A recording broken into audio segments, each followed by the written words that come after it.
So let's get into the industry overview. What is it? I've used a pretty broad description here. So it's pharma biotech manufacturers, device, service providers, consumables, health insurers, venture capital, and government agencies.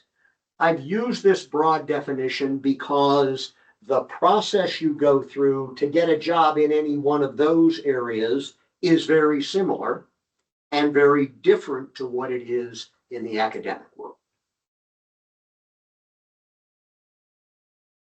Where is it? Biotech is bicoastal in this country. On the East Coast, starting out in the RTP area, North Carolina, here in Maryland, Philadelphia, New York, New Jersey, and Boston. And on the West Coast, San Diego, LA, Orange County, the Bay Area, and Seattle. You are actually sitting in the third largest biotech hub in the United States.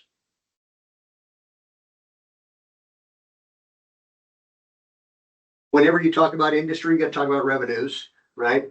So in 2024, and that's the latest data that we have, by the way, revenues, pharmaceutical industry, you see biotech, which is just slightly behind it, medical device, contract research organizations, and life sciences tools and reagents. In total, it's a little over 4.1 trillion US dollars. Now, the question always comes up when I show this slide, what's the difference between pharma and biotech? Well, it used to be that pharma developed small molecules and biotech developed biologics. However, in today's world, that tends to be a little bit more mishmash, and there really isn't a clear difference. You can see there as you look at the projected growth by 2030 that biotech is growing almost twice as fast as the pharma. So if we look at it, revenues, we'll put it together and say, let's look at pharma and biotech, and it's about 3.3 trillion of the 4.1 trillion that we showed on that original slide. Where is it? About half of the world comes from North America. The emerging markets are growing very rapidly, and then Europe and the rest of the world. And you see growth rates, and this chart has changed dramatically over the last 3 or 4 years. The growth rate in Europe and North America was down below 2% about 3 years ago. So it has grown dramatically.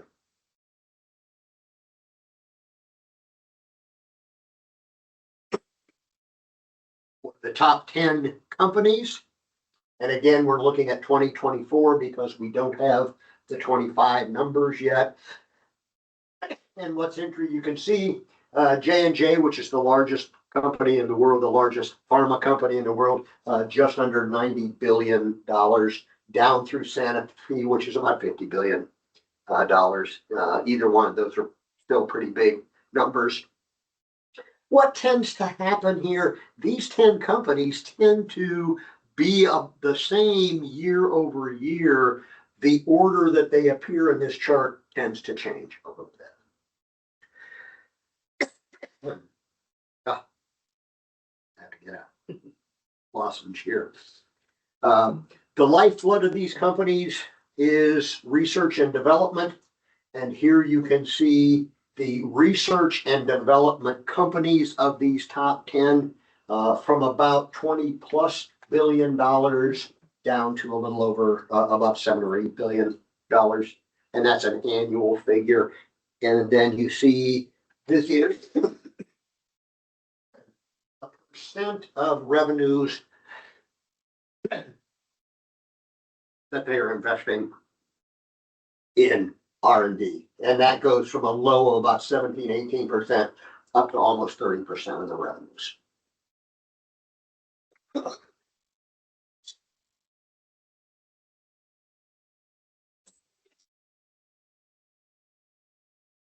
There we go. Now, the thing that you're most concerned about is employment. How many people work there? Well, you can see in 2016, it was just under 3 million people. This is global. In 2020, that grew to about 4.5 million. And by 24, we're at about 7 million. So you can see the rapid growth that took place during the pandemic.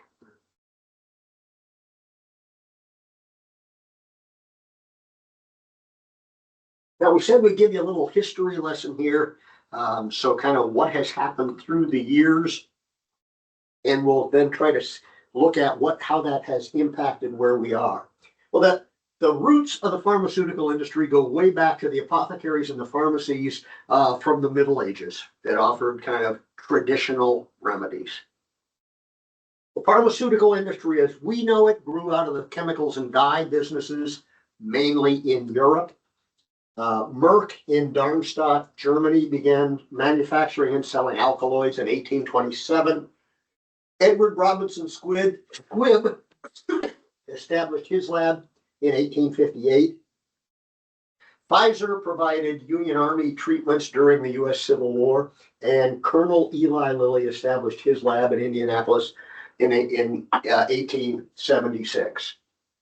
The first true pharmaceutical product was created by the German company Bayer, which we call now Bayer, in the early 1900s. Anybody know what that was? Anybody online? Aspirin. Aspirin, yep. There it is. And we still use, oh, that is, thank you so much. You're welcome so much. And the first life-saving treatment here at NIH was brought to you. Thank you. You get brownie point for sure. Yep. Here's just some of the advances that have come from the industry throughout the years. I started in the 1940s with penicillin, up through the psychotropic agents, the anti-anxiety, the GI agents in the 1970s. 1980s, the anti-tissue rejection products. Cholesterol and hypertension in the 90s, targeted cancer therapy in the 2000s, immunotherapy in the 2010, and most recently it's the RNA vaccines. And you think about what kind of a world we would be if we didn't have those advances. Now, the market has changed dramatically over the last 40 or 50 years.